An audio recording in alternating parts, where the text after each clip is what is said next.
2000s comedy was unhinged. The noughties and the 2000s are really in at the moment, and it got me kind of nostalgic for the TV at the time. It was just a different kind of era. I mean, don't get me wrong, there was a lot of bad stuff out at that time.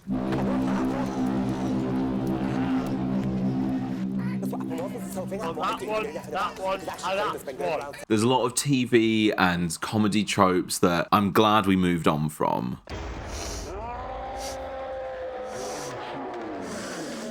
But it was also this other time that it felt like weirder things were getting made. They sort of allowed freaks and real people on TV in a way that we just don't see anymore. It felt like a time that broadcasters were a bit more willing to take a risk on things.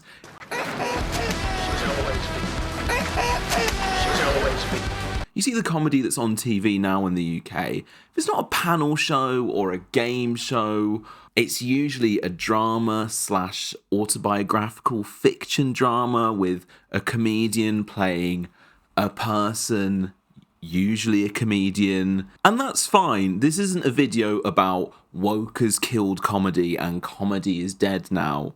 But the landscape has certainly shifted. Obviously good things are being made. I can't think of any of them at the time, but I'm sure they're out there. There's something a bit more chaotic though about comedy in the 2000s.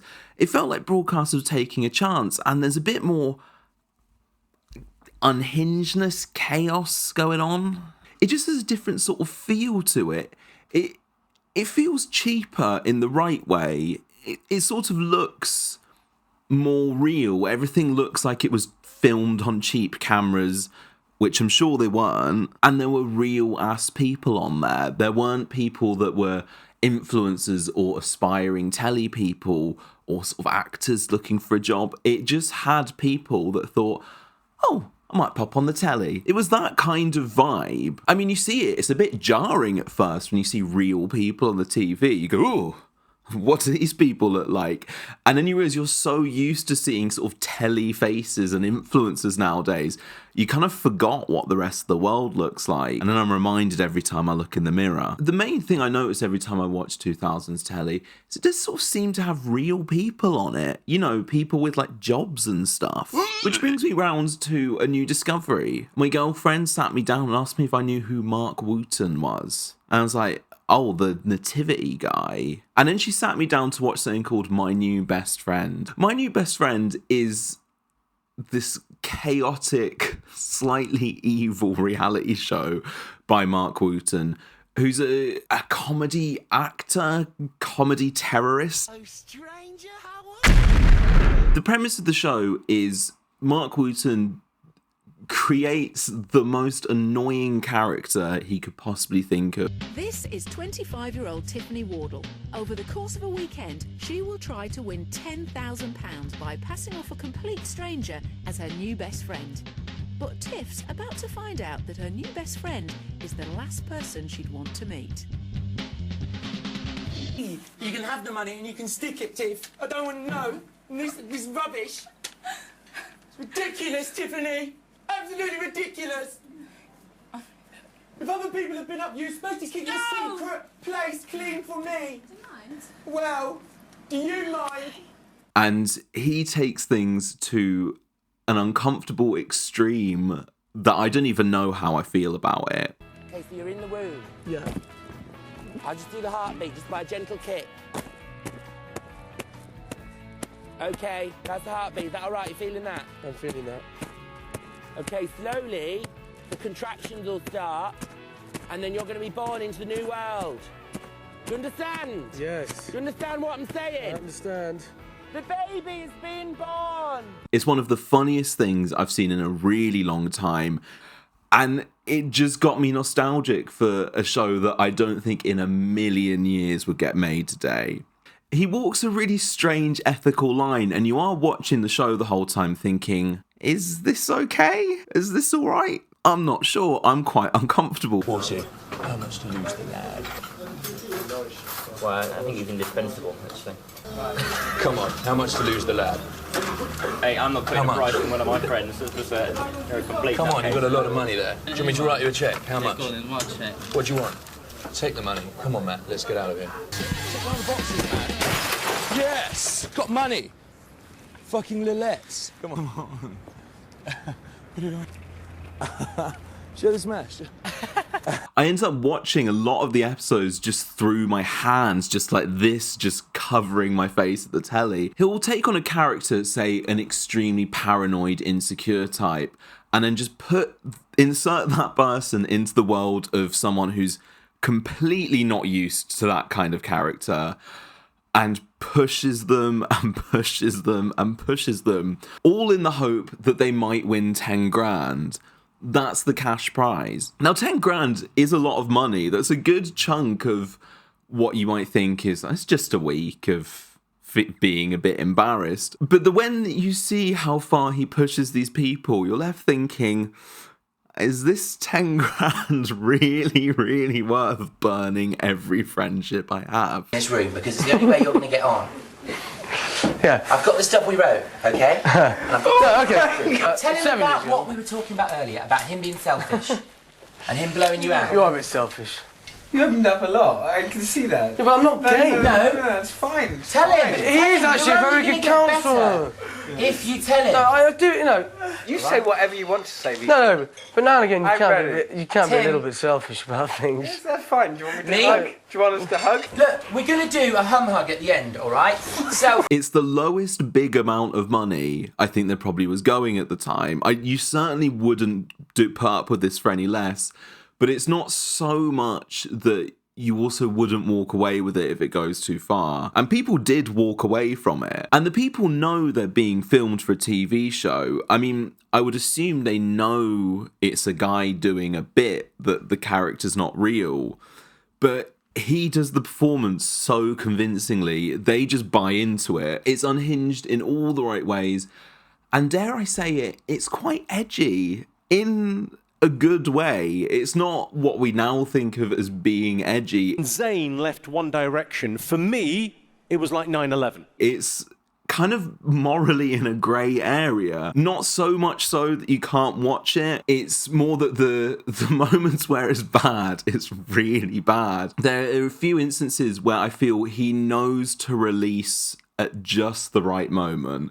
Like, he will take them so far sometimes, usually involving meetings with their parents, and he knows just when to back off at the very, very, very fine line. The commitment Marc Wootton has to the characters is incredible.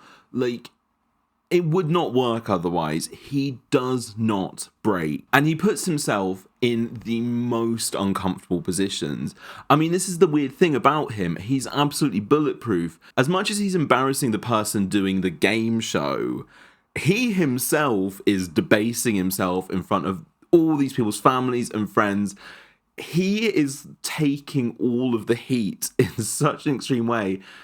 And he seems fine with it. Can't be as good as he is. No, I'm not as good as him. Nobody's. No, I know you're not. No one is. I know you're not. Exactly, but I'm happy the way I am. But he's so cool. He's been to Hawaii. Get off me! Get off me! I'll go! Get off me! I think that's what makes the show palatable, is he doesn't flip these people's lives so much that everyone's going to think they've sort of changed. It's very clearly their new friend is mad. Everyone sees it, and it's just up to them to be like, no, they're not. They're just my mate. They're just my mate. It's fine. But he never makes his victims look as unhinged and evil as he does. Most of the time, the friends are just really concerned and confused. There's one really good episode where this woman's friend really gives him a good dressing down, and he, again, doesn't break, and she's fuming. I don't know who you are, and I don't know what you want. If you expect me to be friends with you, you're barking up the wrong tree. I'm not willing to discuss this anymore. Well, you're just jealous. And that's the thing, everyone around his characters buys into them 100%. They know something isn't quite right, but it's the commitment, and he doesn't show anything underneath.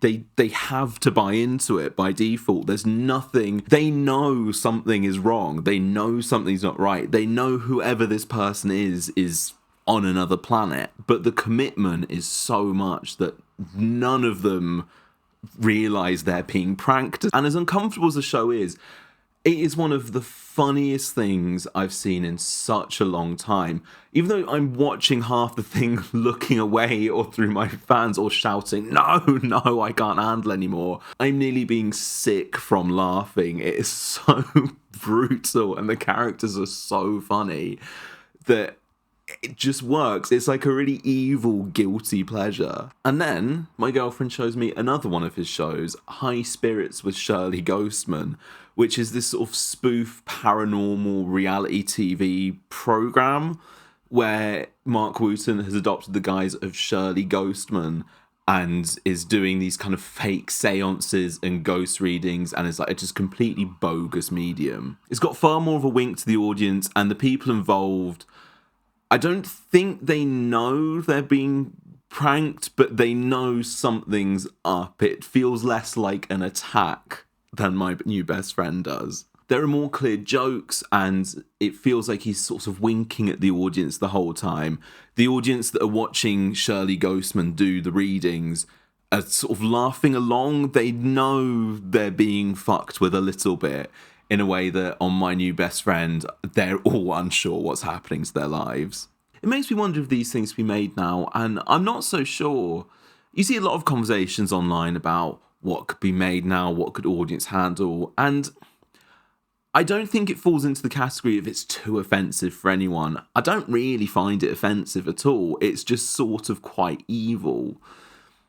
But when you look at TV on the 2000s, there's a clear line where people are a bit more comfortable being the villain. And there's a lot of bad stuff from that era and a lot of stuff I'm glad we've all said goodbye to.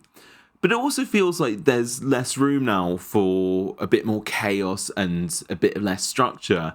And I wonder if that's because now with social media, there's no separation at all between the people in a program and the audience watching it. If you're a villain on reality TV today, you're going to get hounded throughout. You're going to have haters for life. I'm not sure how these shows would work if the audience could chip in the whole time and just harass everyone involved. And I need to point out, it's not like Wootton didn't get any pushback for these shows. Both of them only lasted a series. Shirley Ghostman famously, after a very uncomfortable interview on Jonathan Ross, got canned. He does the interview in character and he makes some very, very off-colour jokes. The last show is next Tuesday, I believe. Yes, Anything and it's special going to be lined a up big one. for the last one? Yes, because I'm going to kill myself on television. No. But the thing that struck me most is that Jonathan Ross cannot keep up with him doing this character. He can't handle it. He's really flustered and uncomfortable. And part of me thinks, I wonder if that's why it got canned. And we don't like all this insinuation. Well, no, that was not an insinuation. It's a Shirley seems like a lady's name initially. Shirley Crabtree. Okay. Okay, Big Big Daddy. Daddy. All right. Yeah. He would flatten you, wouldn't Okay. he? Well, Okay, I used to get that in the playground. I apologise then if I've got off on the... You can understand I was... In the 2000s, Jonathan Ross had more power than anyone in TV, and if someone's going to make him look like an arse on his show, I suspect he might have made a few calls. Please, I'll do anything. I can devote my whole career to you. Hello. Just a theory, though. But these shows, what they really signify for me is a time where it felt like we were making more things and taking more risks with things. These are weird shows. These are weird shows in a way that I haven't seen in a long time. I want to see more comedies from more fringe people. And you see people like Jimmy Carr go on podcasts and talk about how comedy's in this new era, like the 70s in film. And I just disagree. If we're making content on social media, it has to be attuned for an audience, for an algorithm. TV, no one's watching at the moment, so whatever they put on has to be safe and as mass friendly as possible. And it just leads to everything feeling a bit sanitized. I guess I wanted to make this video because I felt like I found a show that not many people had seen, which was chaotic and weird and edgy and just uncomfortable. And to me, it felt like it didn't get as flowers it deserved. It's very funny. My New Best Friend is on Channel 4. It is still online. You can still find it. You can find Shirley Ghostman. It's on YouTube. I'd really recommend giving it a go. And that's all I have to say. If you enjoyed that, please give me a like. There's plenty more gems from the 2000s that I'd like to talk about, and maybe I will again. But has anyone else seen this show? I'd really like to know, because I hadn't heard of it until now. And I will see you at the next video. Thank you.